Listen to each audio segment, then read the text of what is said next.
In today's video, you will learn what it takes to be more confident and more poised when giving a speech, especially if it's in front of millions of people.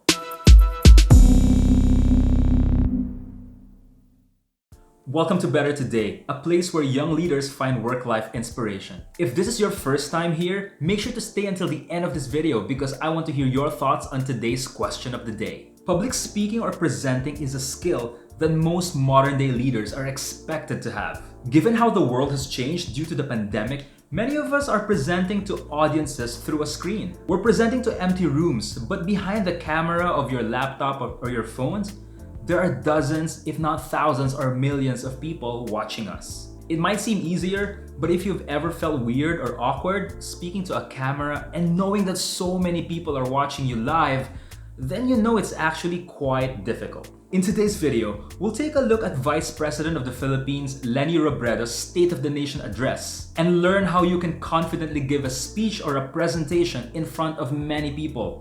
Millions if you have to.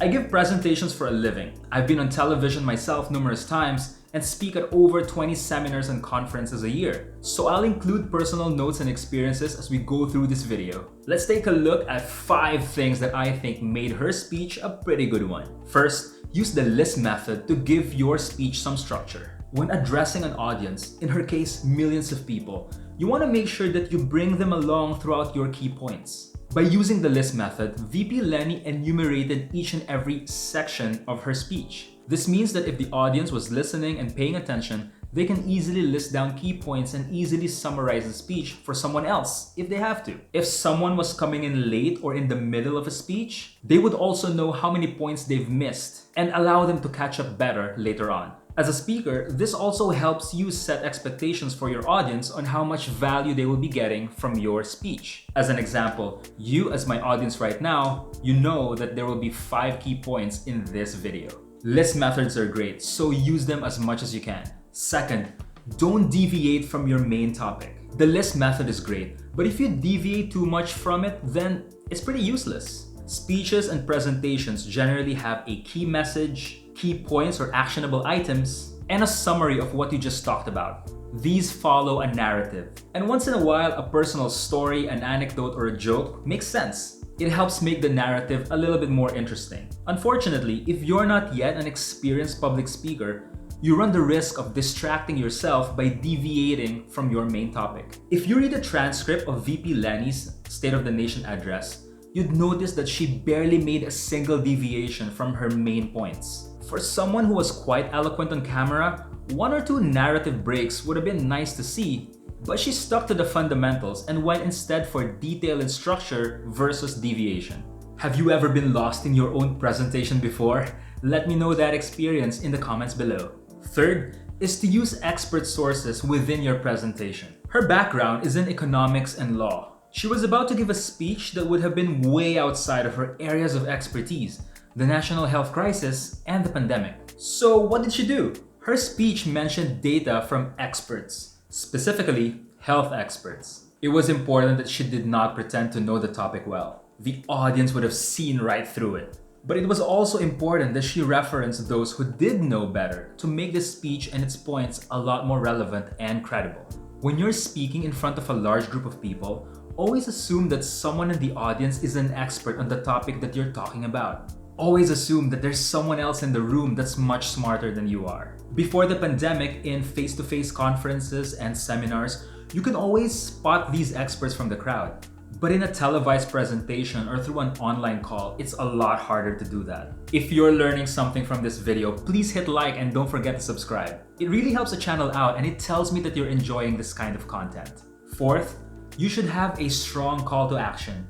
I've always said in my classes that people aren't stupid. It's just that we can be lazy to do things on our own. This simply means that we respond better when someone or something tells us exactly what to do, when there are instructions to follow. That's why I asked you very nicely to hit that like button and subscribe. In any case, her speech was full of really strong call to actions or CTAs. She asked for decision makers to speed up and clean up COVID-19 data collection so that we can draft better policies.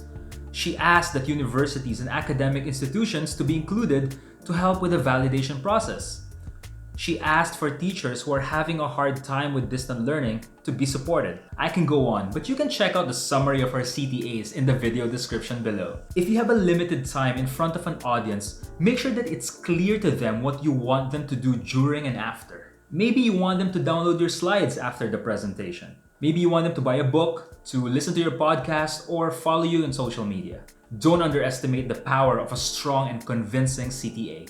Fifth is to end your speech on an uplifting, hopeful, or positive note. Public speaking is such a powerful skill and tool for any leader. Think about it. With a speech, you can affect the mood, the thoughts, and the feelings of more people than you'll ever meet. So it's pretty important for you to end the presentation and leave people with a feeling and a sense that they have been inspired to take action because of your words. This is what I felt made VP Leni's State of the Nation address a pretty good one. She made sure to acknowledge the unsung heroes, the volunteers who gave money, brains, and time for relief efforts. She chose to see the good traits of people and reminded us of the good that we're capable of. She also talked about people's past victories to show that things aren't as hopeless as many think. There's a heck of a lot more, so make sure that you check out the transcript that I'll be putting in the video description below. If you're speaking in front of a large crowd, whether it's televised or on a recorded Zoom call, leave people with a feeling of hope, and you'll be remembered for all the right reasons. Today's question of the day is, who's your favorite public speaker? Drop a comment below or even tag them and share them this video. You can find my own favorite public speakers in the video description. Bonus content! There were a couple of things that I thought she could have improved on though. The first was her choice of language. It wasn't quite Filipino, definitely not English, and it wasn't quite Taglish. I could be wrong here, but I would have prepared the speech in a more consistent language. The second was her delivery. There was nothing wrong with it per se, but I felt that she could have used one or two narrative breaks to add a little bit more personality in her presentation. A couple of personal anecdotes about one of the numerous successful projects would have made the speech warmer in my opinion. But overall, VP Leni's State of the Nation address was a welcome style that I think a lot of us public speakers could learn a thing or 5 from. Or 7 if you're strict about how many points I talked about in today's list. If you found this video informative or helpful, share it with a friend, hit that like button, and don't forget to subscribe. Thank you so much for watching. My name is Jason, and may you give better speeches today.